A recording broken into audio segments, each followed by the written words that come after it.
بلوچ جس طرح اونٹنی کا بچہ بچھڑ جائے تو وہ بچھڑے ہوئے بچے کی یاد میں روتی ہے، چیختی ہے۔ رونے والا اس درد سے روتا ہے۔ صحابہ پر حیرت کی کیفیت ہے کہ رونے والا دکھائی بھی نہیں دیتا، لیکن درد کی کیفیت ایسی ہے کہ دل ڈولتے ہیں، اور مسجد نبوی اس کی چیخوں سے گونجنے لگی۔ لگتا یہ تھا رونے والا اس درد سے روئے گا کہ اس کا کلیجہ پھٹ جائے گا، لیکن دکھائی نہیں دے رہا۔ امام بخاری نے، دیگر ائمہ حدیث نے اس حدیث کو اپنی اپنی اسناد کے ساتھ بیان کیا۔ فنزل النبی صلی اللہ علیہ وسلم عن المنبر، حضور ممبر سے نیچے اترے، حضور واز کرنے لگے تھے، خطبہ چھوڑ دیا، ایک سمت گئے، کھجور کا خشک تنا پڑا تھا۔ آج پہلی بار حضور ممبر پر بیٹھے تھے، پہلے اس تنے کے ساتھ ٹیک لگا کے کھڑے ہوتے اور واز کرتے۔ جب ممبر بن گیا تو اس کی ضرورت نہیں رہی، اس کو اٹھا کے ایک سمت رکھ دیا۔ جب حضور ممبر پر بیٹھے اس کا کلیجہ پھٹنے لگا۔ اس سے گوارا نہ ہوا کہ مجھ سے سعادت چھن گئی کہ پہلے حضور کی پشت انور جس پہ مہر نبوت ہے وہ میرے سے چھوتی تھی اور مجھے شرف ملتا تھا، لیکن آج حضور ممبر پہ بیٹھ گئے اور مجھے ایک سمت رکھ دیا گیا۔ تو یہ اس کے رونے کی آواز تھی۔ حضور گئے اور جا کے اس کو اپنی آغوش میں لے لیا۔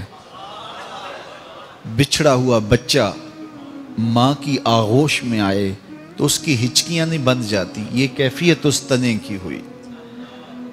اللہ اکبر، حضور اس پر ہاتھ پھیرتے جاتے ہیں اور اس کی سسکیاں کم ہوتی چلی جاتی ہیں۔ خیر وہ خاموش ہو گیا، حضور دوبارہ ممبر پہ بیٹھے۔ صحابہ کی آنکھوں میں استجاب کی کیفیت تھی، سوال چمک رہے تھے، یہ ماجرا کیا ہوا؟ کبھی درخت بھی روئے ہیں اور تنا بھی خشک، اور وہ رو رہا ہے اور اتنے درد سے رو رہا ہے کہ دل ڈولتے تھے۔ تو حضور علیہ الصلوۃ والسلام صحابہ سے مخاطب ہوئے اور فرمایا لو لم افعل ھکذا لحن الی یوم القیامہ، صحابہ اگر میں ممبر سے اتر کے اپنے عاشق زار کو یوں تسلی نہ دیتا، یہ قیامت تک روتا ہی رہتا۔ رومی کہتے ہیں استن حنانہ در ہجر رسول زارمی نالت چو ارباب عقول، کہ عقل والوں کی طرح وہ استن حنانہ حضور کے ہجر میں رو رہا ہے۔ تو کائنات پوری حضور کی محبت میں جل رہی ہے۔ کانا وحشن لآل محمد صلی اللہ علیہ وسلم، حضور کے اہل خانہ کے پاس ایک ممولہ تھا۔ جب حضور گھر میں ہوتے تو کسی کونے میں بیٹھ کے حضور کو دیکھتا رہتا، اور جب حضور گھر سے چلے جاتے اضطربہ، مضطرب ہو جاتا، کبھی چھت پہ، کبھی دیوار پہ، کبھی اوپر، کبھی نیچے۔ حضور دوبارہ گھر آ جاتے تو پھر فسکنا، اس کے دکھی دل کو قرار آ جاتا۔ زمین جل رہی ہے، آسمان جل رہا ہے، محبت میں سارا جہاں جل رہا۔ تو ان کا پیار، ان کی محبت ہر سینے میں ہے۔ اقبال نے کہا تھا دل ذرہ میں، دل ہر ذرہ میں پوشیدہ ہے کسک اس کی، نور یہ وہ ہے کہ ہر شے میں جھلک ہے اس کی۔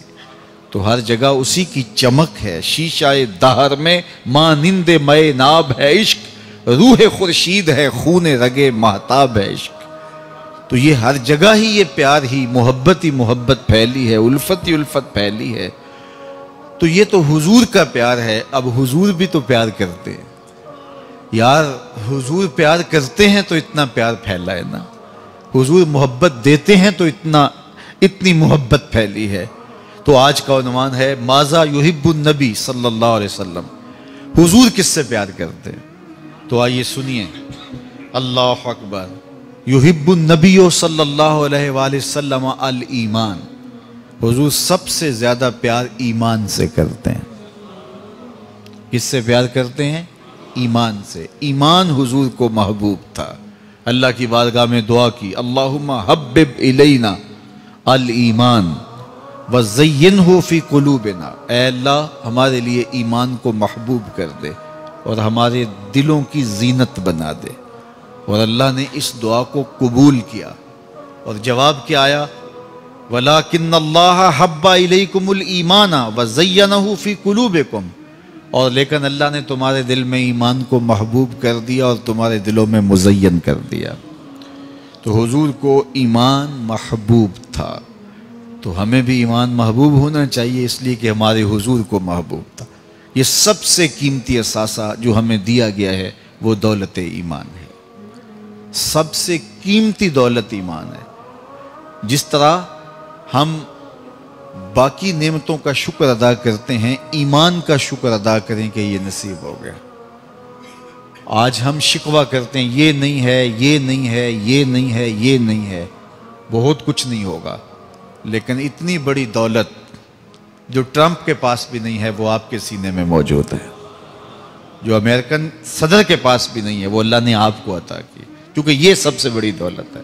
میرے حضور نے ارشاد فرمایا، میرے دوستوں میں سب سے قابل رشک دوست وہ ہے۔ سنیے حضور کا فرمان، حضور فرماتے ہیں میرے دوستوں میں سب سے قابل رشک دوست وہ ہے جس کا سامان زندگی تھوڑا ہے، نمازیں زیادہ ہیں۔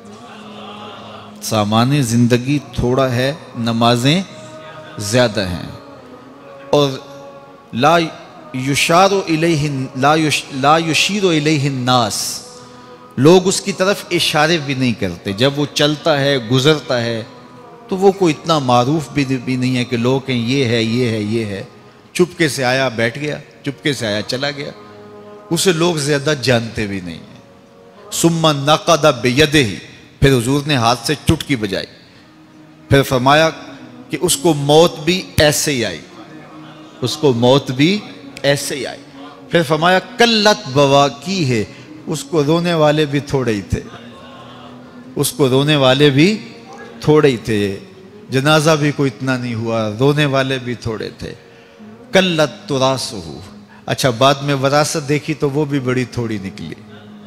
فرمایا میرے دوستوں میں قابل رشک دوست دیکھنا ہو تو یہ اس کا جنازہ جا رہا ہے، دونوں جہاں تیری محبت میں ہار کے، وہ جا رہا ہے کوئی شب غم گزار کے۔ تو کہا میرے دوستوں میں قابل رشک دوست دیکھنا ہے تو یہ جس کے سینے میں ایمان کا چراغاں ہے۔ تو یہ دولت اگر مل جائے تو پریشان نہیں ہونا چاہیے، یہ سب سے بڑی دولت ہے، باقی کچھ بھی نہیں ہے۔